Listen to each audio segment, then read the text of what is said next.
यहाँ पर मैं ये प्रोग्राम आपको एक बार रन करके बताता हूँ। तो देखिए यहाँ पर पहले सबसे पहले नेम पूछा है, तो मैं इस स्क्रीन को थोड़ा साइड में कर लेता हूँ और आप यहाँ पे साइड में देखते भी चाहें। ठीक है, तो ये नेम एंटर करने का बोल रहा है, तो मान लीजिए मैंने एपी लिख दिया है नाम, और रोल नंबर के लिए तो मैंने रोल नंबर 1 लिख दिया है। और अब आप यहाँ पे आउटपुट में देखेंगे कि हमें आउटपुट में जो हमने लिखा था वो यहाँ मिल गया है, ए बी और रोल नंबर 1। और यहाँ सिलेक्शन नहीं लगाया था, तो फिर से उसने पूछा इंटर नेम, तो मैं लिख देता हूँ, मान लीजिए इस बार हम नाम लिख देते हैं राहुल। रोल नंबर पूछ रहा है तो मैंने लिख दिया यहाँ पर 2 और मैं इसको इंटर कर रहा हूँ। तो यहाँ पर आप देखेंगे कि जो डिटेल थी वो फिर से आ चुकी है, राहुल रोल नंबर 2। अब ये हमारा स्ट्रक्चर का जो है प्रोग्राम है। और मैं अगर आपको यहाँ पर इस प्रोग्राम के बारे में बताऊंगा, तो देखिए ये स्ट्रक्चर यहाँ पर हमने डिक्लेयर किया था, डिफाइन किया था। हमने एक कैरेक्टर अरे लिया था और नेम टाइप कैरेक्टर अरे लिया था और रोल नंबर लिया था। और यहाँ पर हमने क्या किया है, ये जो वेरिएबल हमने यहाँ पर बनाया है, तो इसे हमने अरे टाइप बनाया है। अगर हम इसको नॉर्मल बनाते तो हम सिर्फ ये वाली डिटेल एक बार ही ले सकते थे। वैसे तो हम फॉर लूप में बहुत बार लिख सकते हैं, लेकिन तब जो है ये अलग अलग वेरिएबल में स्टोर नहीं होंगे, और स्टोर नहीं होंगे तो उसमें हम प्रोसेस भी नहीं कर पाएंगे। तो देखिए आप, मैंने यहाँ पर अरे का नाम लिखा है और फिर इसको इस टाइप से जो है मैंने यहाँ रन किया है। तो ये 0 एलिमेंट के ऊपर जब ये नेम स्टोर होगा, रोल नंबर स्टोर होगा, सिमिलर। तो ये आपको देखकर पता चल जाएगा अगर आपने अरे किया है तो। अब मैं इस प्रोग्राम को एंड करता हूँ और आपको एक दूसरा प्रोग्राम बताता हूँ। तो मैंने यहाँ पे क्लिक किया और एंटर प्रेस किया। ओके, मैं इसे यहाँ पे क्लोज कर देता हूँ। और देखिए इसी प्रोग्राम को मैंने यहाँ पर रन किया है फॉर लूप की हेल्प से। और यहाँ पर क्या किया है, देखिए आप यहाँ पर सेम हमने एक स्ट्रक्चर डिफाइन किया है, नेम और रोल नंबर लिया है। और यहाँ पर हमने जो वेरिएबल बनाया है वो नॉर्मल वेरिएबल नहीं बनाते हुए हमने स्ट्रक्चर टाइप बनाया है। ठीक है, तो मतलब अगर आप एक वेरिएबल ही लिखते हैं तो उससे आप ऐसे कई एंट्रीज लिख सकते हैं। तो मैंने यहाँ पर नॉर्मल 2 एंट्रीज के लिए बनाया है ना। इसकी साइज 3 है, लेकिन हम ऑलवेज हम क्या करते हैं कि अरे की जो साइज होती है उससे एक कम में हम वैल्यू को स्टोर करते हैं। तो आप यहाँ पे देखेंगे कि ये फॉर लूप 2 मतलब 2 बार चलेगा, 0 से 1। उसके बाद में पहली बार में नेम इंटर के लिए पूछेगा, इंटर नेम। देन हमने यहाँ पर S1 और यहाँ पर ये ब्रैकेट में आई की वैल्यू ली है, और नेम को एंटर करके फिर ऐसे ही वापस से किया है। लूप 2 बार चलने के बाद में इसे प्रिंट कर दिया है। तो मैं इसे एक बार रन करके बताता हूँ। ठीक है, तो ऐसे आप बहुत सारी एंट्रीज इसके अंदर कर सकते हैं।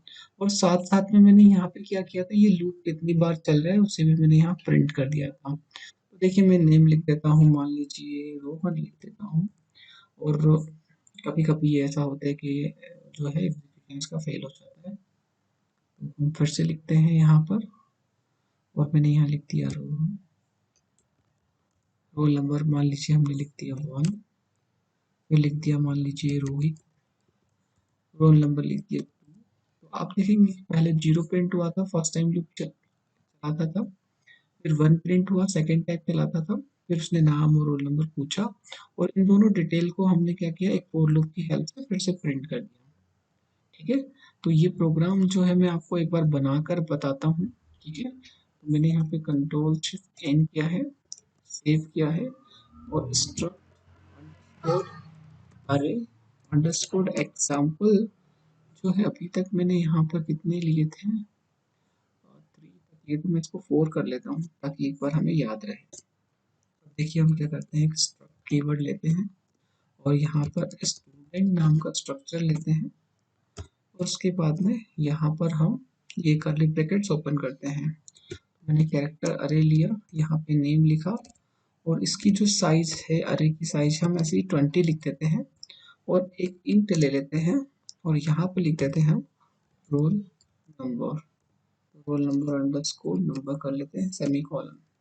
और थोड़ा सा चेंज करते हैं, पहले हम रोल नंबर इंटर करवाएंगे और फिर नेम इंटर करवाएंगे। ठीक है, अब हम मेन में आ जाते हैं, प्रोग्राम में आ जाते हैं। और मेन प्रोग्राम में आने के बाद में यहाँ पर हम क्या करते हैं, सबसे पहले स्ट्रक्ट कीवर्ड लिखते हैं, फिर स्ट्रक्चर का नाम लिखते हैं।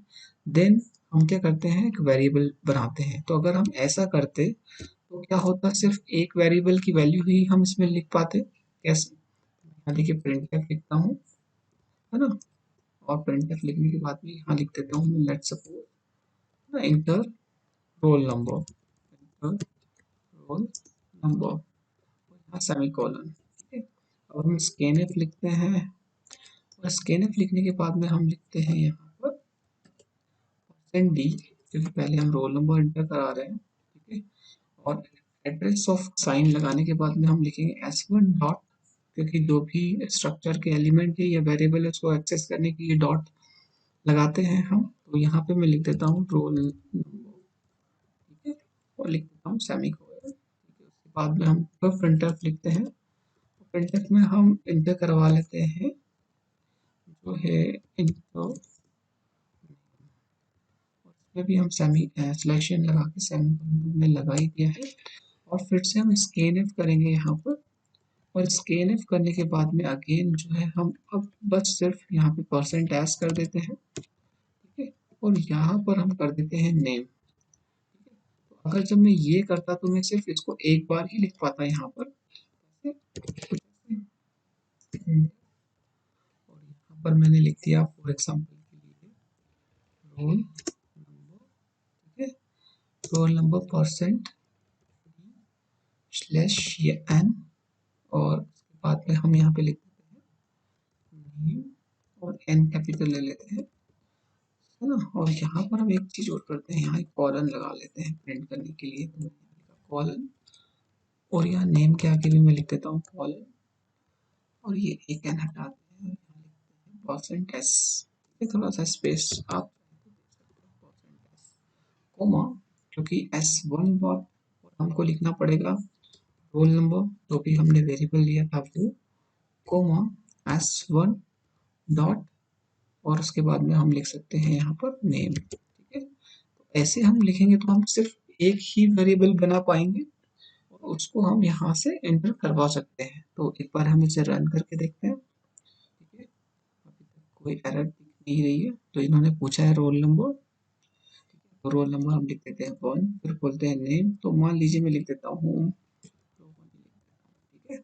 तो यहाँ पर प्रिंट कर दिया उन्होंने रोल नंबर 1 और रोहन, ठीक है। तो ये रिजल्ट हमें आ चुका है, पर हम एक ही वैल्यू या एक ही स्टूडेंट की वैल्यू को इंटर करवा पा रहे हैं। अगर हम यहाँ पर S2 लिखते हैं एग्जाम्पल के लिए, पर हमको हर बार S2 लिखना पड़ता हर बार, है ना। तो हम ऐसा करते हैं इसके अंदर, अगर हमने ऐसा कर दिया तो ऐसे हम 10 स्टूडेंट की वैल्यूज को ले सकते हैं, सिर्फ एक स्ट्रक्चर टाइप अरे को बनाकर, ठीक है। यहाँ पर जो स्ट्रक्चर है वो अरे टाइप के लिए बना हुआ है, तो अभी हम ज़्यादा की एंट्री नहीं लेते हैं, सिर्फ 2 की ले लेंगे। और यहाँ पे हम फॉर लूप लगाते हैं, और फॉर लूप लगाएंगे तो देखिए यहाँ पर हम क्या करते हैं, अलग से एक वेरिएबल ले लेते हैं, तो मैंने यहाँ आई एक वेरिएबल ले लिया, सेमीकोलन, और आई को जो है हम 0 से ही इनिशियलाइज कर देते हैं, क्योंकि स्ट्रक्चर जो है वो 0 से स्टार्ट होता है, लेस देन, है ना, लेस देन 2 कर लेते हैं, ठीक है। हमेशा हमें इसको जो है वो एक कम लेकर चलना है, जो भी अरे की साइज है, तो ये सही रिजल्ट देगा। अदरवाइज आपको एक कुछ ना कुछ यहाँ पर मतलब कोड आपका रन नहीं करेगा, ठीक है। और आगे जाके हम कुछ और भी अरे के साइज के बारे में कुछ प्रोग्राम्स को देखेंगे। तो अब आप यहाँ पे देखिए, अगर हम ऐसा करेंगे तो ये जरूर 2 बार चलेगा, लेकिन क्योंकि अभी हमने इसको अरे टाइप डिफाइन किया है, अगर हम ऐसा भी करते तब भी ये 2 बार चल जाता, अगर हम ऐसा नहीं भी करते तो ऐसे में भी 2 बार चल जाता, और 2 बार आपको सारी वैल्यूज देखने को मिलती, ठीक है। तो मैं इसको एक बार आपको चला कर बता देता हूँ, तो देखिए ऐसा आप करेंगे तो कर सकते हैं। तो देखिए मैंने रोल नंबर लिखा 1, और मैंने मान लीजिए आर नाम लिख दिया, और फिर ये लिख दिया मैंने रोल नंबर 2, और नेम लिख दिया मैंने।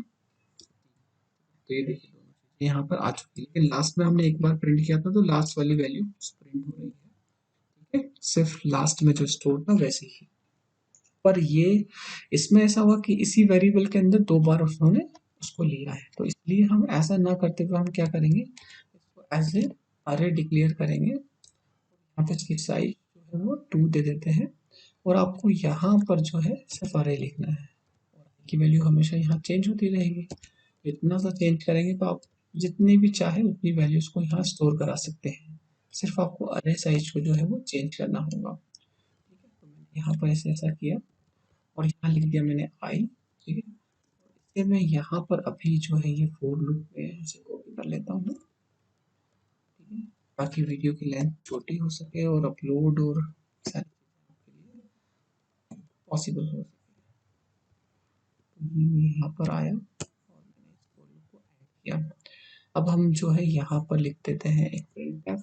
तो मैं यहाँ लिख देता हूँ printf और printf लिखने के बाद मैं लिख देता हूँ स्टूडेंट डिटेल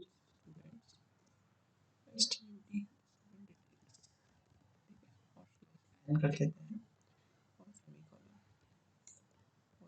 हम रन करते हैं। तो अभी हमने यहाँ पर एक स्ट्रक्चर को डिफाइन किया लेकिन यहाँ पर हम अरे टाइप को हम कर रहे हैं। ठीक है, तो देखिए मैंने यहाँ लिखा, अब मैं रोल नंबर लिख देता हूँ 101 और नाम लिख देता हूँ मान लीजिए सुमित। ठीक है, रोल नंबर लिख देता हूँ 102 और नाम हम लिख देते हैं अब मान लीजिए मोहित।